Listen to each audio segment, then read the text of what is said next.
मेरे मन में आशा निराशा के काले बादलों ने जो डेरा जमाया हुआ था वह ना तो हट रहे थे ना ही बरस रहे थे। हॉस्पिटल में आईसीयू के बाहर अनजान आशंकाओं से घिरी मैं बस मौसम के साफ होने का इंतज़ार कर रही थी। 4 दिन हो गए थे राजीव को आईसीयू में एडमिट हुए। रजनी का रो रो कर बुरा हाल था। किसी तरह हिम्मत जुटा कर खुद को संभाला हुआ था, पर रजनी को संभालना बहुत मुश्किल हो रहा था। बार बार एक ही बात कहती, क्यों मैं ही क्यों दीदी, फिर से यह सब मेरे साथ, मैं क्यों नहीं थी उस वक्त राजीव के साथ। मेरी तो किस्मत ही खराब है, जिसके साथ भी मेरा नाम जुड़ेगा वो ना। ऐसा नहीं कहते रजनी, राजीव को कुछ नहीं होगा, भगवान पर भरोसा रखो, वह बस हमारी परीक्षा ले रहे हैं। जैसे तैसे रजनी को समझा देती, पर मैं खुद को भी कहाँ समझा पा रही थी। मेरा इकलौता भाई जिंदगी मौत से जो लड़ रहा था, एक तो अस्पताल का अजीब सा सन्नाटा और आईसीयू के बाहर बेंच पर बैठे हम दोनों। कितनी बार रजनी को घर जाने को कहा कि जाकर थोड़ा आराम कर ले, पर वह सुन ही नहीं रही थी, ना कुछ खा पी रही थी, बस यही रट लगाए थी जब तक राजीव को होश नहीं आ जाता कुछ नहीं खाएगी। जबरदस्ती चाय के साथ बिस्किट खिलाया। रोते रोते मेरे कंधे पर सिर रख कर सो गई। मैंने धीरे से उसका सिर अपनी गोद में रखा और खिड़की के बाहर देखने लगी। क्या अतीत एक बार फिर से वही कहानी दोहरा रहा था? हमारे साथ सोचते सोचते 15 साल पीछे चली गई।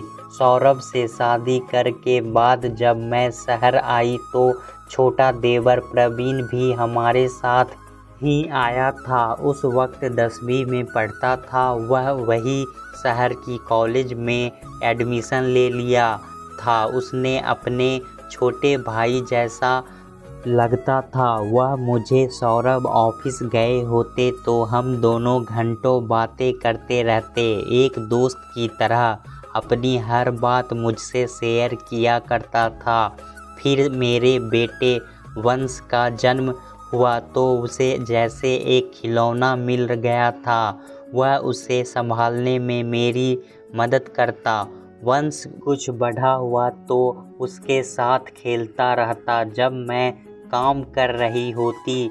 हम चारों की अपनी ही एक दुनिया थी। कई बार लोग प्रवीण को वंश का बड़ा भाई समझ लेते थे। बाबूजी जब कभी शहर आते तो हमें रहते देख बहुत खुश होते। वक्त बीतता गया। वंश स्कूल में आ गया था।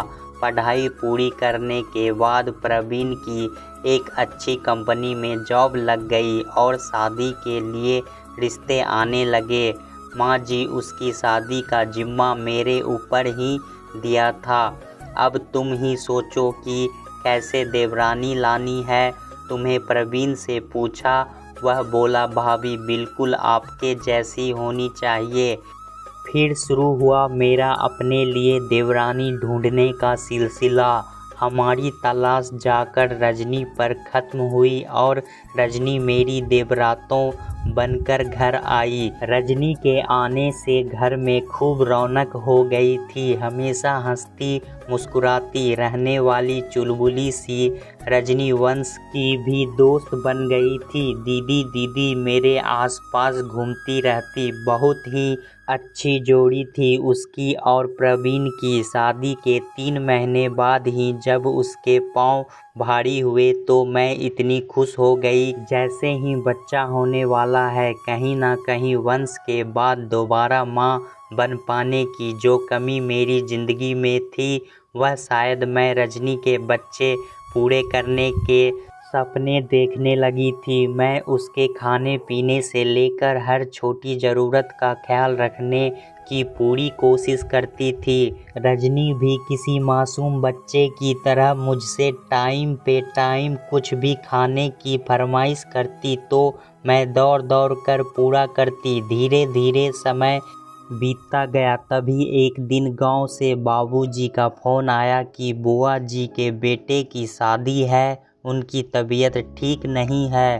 प्रवीण से कहो कि वह माँ जी को लेकर वहाँ चला जाए। वैसे रजनी की शादी ब्याह में जाने का बहुत शौक रहता था, लेकिन उसका 8वां महीना चल रहा था। ऐसे में सफ़र करना ठीक नहीं था, इसलिए वह घर पर ही रह गई। प्रवीण माँ जी को गांव से लेकर बुआ जी के यहाँ शादी में चला गया। मुझे आज भी याद है, ऐसा ही बरसात का मौसम था जब प्रवीण के नंबर से किसी अनजान का फ़ोन आया, जिसका यह फ़ोन है उनकी गाड़ी का एक्सीडेंट हो गया है। सुनते ही मोबाइल हाथ से छूट गया था। मेरे सौरभ और मैं जल्दी से वहां पहुंचे। किसी ने उन दोनों को अस्पताल तो पहुंचा दिया था, लेकिन वहां पहुंचने से पहले ही दम तोड़ चुके थे दोनों। यह क्या कहकर घर में एक साथ दो दो मौत। रजनी की तो अभी ज़िंदगी शुरू ही हुई थी। वह जैसे बेजान लाश बन गई थी। ना रोई ना चिल्लाई, फटी फटी आँखों से आने जाने वालों को देखती रहती थी। हरदम हंस मुस्कुराती रहने वाली रजनी का यह हाल मेरा कलेजा मुंह को आ रहा था। रजनी को संभालूं या सौरभ को। पल भर में उन्होंने अपनी माँ और छोटे भाई को खो दिया। बाबूजी यह सदमा बर्दाश्त नहीं कर पाए और हॉस्पिटल पहुंच गए। सौरभ बिल्कुल टूट गए थे। मैं बदहवास सी उन दोनों को संभाल रही थी। इसी बीच रजनी ने प्री बेबी को जन्म दे दिया। बच्चे के जन्म के बाद उसके मम्मी पापा उसे अपने साथ ले जाना चाहते थे, और ले भी क्यों ना जाते, आखिर पूरी ज़िंदगी पड़ी थी उसके सामने। वो लोग अपनी बेटी का घर दोबारा बसाकर उसकी ज़िंदगी संवारना चाहते थे, और मेरा दिल खून के आंसू रो रहा था। कैसे जाने दूं अपनी रजनी को। उसके पेट में मेरे प्रवीण का बच्चा पल रहा था। उसकी आखिरी निशानी, जिस प्रवीण को मैं भाई की तरह प्यार करती थी, पर रोकूं कैसे जब रजनी की मम्मी उसका हाथ पकड़कर बाहर की तरफ ले जाने लगी। उस दिन फूट फूट कर रोई थी रजनी। मैं आपको छोड़कर कहीं नहीं जाऊंगी दीदी, यही रहूंगी हमेशा अपने प्रवीण की यादों के साथ। ना जाने मुझे क्या हुआ, मैंने रजनी को सीने से लगा लिया। रजनी मेरी जिम्मेदारी है, मैं करवाऊंगी इसकी दूसरी शादी। मुझ पर विश्वास कर। उसके मम्मी पापा वापस लौट गए। मैं पहुंच गई अपने मायके, झोली फैला दी अपने मम्मी पापा के सामने। माँ, मुझे राजीव दे दो रजनी के लिए। मम्मी पापा हैरान रह गए। तू पागल तो नहीं हो गई है पिंकी? रजनी प्रवीण की विधवा है और एक बच्चे की माँ। तू उसे अपने इकलौते भाई के साथ बांधना चाहती है। अपने माँ बाप के अरमानों का कोई मोल नहीं है तेरे लिए। बोल ही परी मम्मी, आखिर उनके बेटे की ज़िंदगी का सवाल था। माँ प्लीज़, अगर रजनी की जगह मैं होती तब भी क्या तुम यही कहती? एक विधवा को दोबारा शादी करने का अधिकार नहीं है क्या? वैसे तो हम बड़ी बड़ी बातें करते हैं, फिर शुरुआत अपने घर से ही क्यों नहीं? तभी मेरे छोटे भाई राजीव ने आकर जैसे मुझे इस संकट से उबार जीवन दान दे दिया। पापा, मैं रजनी के साथ शादी करने को तैयार। बड़ी मुश्किलों से मैंने रजनी को शादी के लिए मनाया। 6 महीने बाद ही एक सादे समारोह में रजनी और राजीव की शादी हो गई। घर से विदा होते वक्त रजनी ने अपना बेटी सोना को मेरी गोद में देते हुए कहा, दीदी इसे जन्म मैंने दिया है, पर आपकी बेटी है, आपके प्रवीण की अमानत। मुझे लगा जैसे मेरी बरसों की मुराद पूरी हो गई हो। सोना तो वैसे भी ज़्यादातर मेरे पास ही रहती थी। मैंने उसे गोद ले लिया। रजनी मेरे भाई की दुल्हन बनकर मेरे मायके आ गई। वो कहते हैं ना कि वक्त सारे घाव भर देते हैं। धीरे धीरे राजीव के प्यार ने रजनी के दिल के जख्मों को भी भर दिया। राजीव ने अपनी बहन से किया वादा पूरी तरह निभाया। उसने रजनी को दिल से अपनाया था। प्रवीण की आखिरी निशानी सोना बेटी और वंश की प्यारी बहन, जिसने हम सबको एक बार फिर से जीना सिखा दिया था। साल बाद रजनी ने एक प्यारे से बेटे को जन्म दिया। पोते का मुंह देखकर रजनी के लिए मम्मी के दिल में कड़वाहट भी कम होने लगी थी। लगा जैसे सब कुछ ठीक हो गया।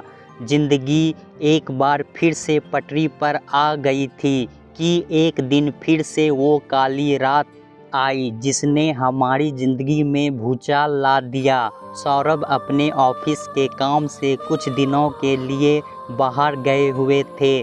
मैं दोनों बच्चों को खाना खिलाकर सोने की तैयारी कर रही थी कि रजनी का फ़ोन आया, दीदी राजीव का एक्सीडेंट हो गया है। मोबाइल छूटते छूटते बचा मेरे हाथ से। कैसे, कहाँ? हिम्मत बटोर कर पूछा मैंने। मुझे नहीं पता, ऑफिस से लौट रहे थे वो। मैं सब कुछ अकेले नहीं संभाल पाऊंगी दीदी, आप जल्दी से हॉस्पिटल आ जाओ, रोते रोते कहा रजनी ने। फटाफट गाड़ी निकालकर हॉस्पिटल पहुंची। सिर में बहुत गहरी चोट है, खून भी काफ़ी बह चुका है। इनका ऑपरेशन करना पड़ेगा। मुझे कुछ समझ नहीं आ रहा था। मैं बस जहाँ जहाँ डॉक्टर कहते गई वहाँ वहाँ साइन करती गई। ऑपरेशन के बाद राजीव के होश में आने का इंतज़ार कर रहे थे। हम दोनों इंतज़ार की घड़ियाँ थी कि ख़त्म होने का नाम ही नहीं ले रही थी। अस्पताल के सन्नाटे में हालचाल पूछने की औपचारिकता निभाते लोगों के फ़ोन हमदर्दी के नाम पर कोई बार ऐसा कुछ कह जाते कि तरस आता उनकी मानसिकता पर। कैसी अभागिन है, पता नहीं कौन सी काली किस्मत लिखा कर लाई है। पहले पति को तो खो चुकी, अब दूसरी पर भी देखो कैसी विपदा आ गई। नहीं चाहती थी रजनी के कानों में ये सब पड़े, पर फिर भी इतनी नासमझ नहीं थी। वह सब समझ ही जाती थी। लोगों के क्या कहूँ, मैं तो खुद अपनी मम्मी पापा की नज़रों का सामना नहीं कर पा रही थी। बस यही प्रार्थना कर रही थी कि हे भगवान, इस मासूम बच्ची के साथ दोबारा ऐसा कुछ मत करना। बस जल्दी से जल्दी राजीव को ठीक कर उसकी खुशियाँ उसे लौटा दो। बाहर तेज बारिश शुरू हो गई थी। पानी की बौछार अंदर तक आने लगी तो मैं खिड़की बंद करने के लिए उठी। इतने में जान गई, दीदी राजीव मुझे बुला रहे हैं। अभी उन्होंने मुझे आवाज़ दी। रजनी बड़बड़ा रही थी। लगा कोई सपना देखा होगा उसने। तभी नर्स अंदर से दौड़ती हुई आई। फिर डॉक्टर को अंदर जाते देखा। मेरे दिल की धड़कनें बढ़ने लगी। खुद को संभाल कर पूछा, क्या हुआ डॉक्टर, कुछ तो बताइए प्लीज़। पर कोई जवाब नहीं मिला। थोड़ी देर बाद डॉक्टर बाहर आकर बोले, पेशेंट को होश आ गया है, वह खतरे से बाहर है, पर अभी हमें उन्हें आईसीयू में ही रखकर मॉनिटर करना होगा। थोड़ी देर बाद आप में से कोई एक जाकर उनसे मिल सकते हैं। ऊपर वाले का लाख लाख शुक्र अदा किया मैंने। उसने हमारे राजीव को ही नहीं, हमारी उम्मीदों, हमारी खुशियों को ख़त्म होने से बचा लिया था। मैं कह रही थी ना दीदी, राजीव ने मुझे आवाज़ दी थी, वह मुझे बुला रहे थे। मैं अभागिन नहीं हूँ दीदी, मेरे राजीव बिल्कुल ठीक हैं, उन्हें कुछ नहीं हुआ। रजनी की आंखों से खुशी के आंसू बह रहे थे। रोती क्यों है पगली, यह तो खुशी का लम्हा है। तू अभागिन नहीं, तू तो सौभाग्यवती है। अरे यह तेरे प्यार की ही तो ताकत है जो तू अपने पति को मौत के मुंह से वापस खींच लाई। अब जा, जल्दी से जाकर मिल ले उससे। मैं घर में सबको फ़ोन करके बता देती हूँ कि चिंता की कोई बात नहीं है, हमारा राजीव अब ठीक हो रहा है। मैंने उसकी पीठ थपथपा कर राजीव के पास जाने को कहा। कई दिनों से छाए काले बादल बरस चुके थे, आसमान साफ था, बिल्कुल मेरे मन की तरह। ईश्वर ने मेरे परिवार को बिखरने से बचा लिया था। एक बार फिर खुशियाँ रजनी की झोली में डाल दी थी, जिन पर उसका पूरा हक था। एक बात बार बार मन में आ रही थी, जब भी किसी स्त्री के साथ ऐसा कोई हादसा होता है तो बिना यह सोचे कि उस बेचारी के दिल पर क्या बीत रही होगी, लोग उसके लिए अशुभ, अभागिनी, ना जाने किन किन शब्दों का प्रयोग करने लगते हैं। आखिर इसमें उसकी क्या गलती? जन्म और मृत्यु पर तो किसी का वश नहीं है। यह तो बस एक हादसा है जो किसी के भी साथ हो सकता है, फिर भी लोग उस दुखी हृदय को बार बार चोट पहुंचाते हैं। दोस्तों, शुभ और अशुभ कुछ नहीं होता है, किस्मत में जो लिखा होता है वही होता है, यह प्रकृति का नियम है। दोस्तों, कहानी कैसा लगा हमें कमेंट में ज़रूर बताएं। चैनल को लाइक, शेयर, सब्सक्राइब करना ना भूलें। धन्यवाद।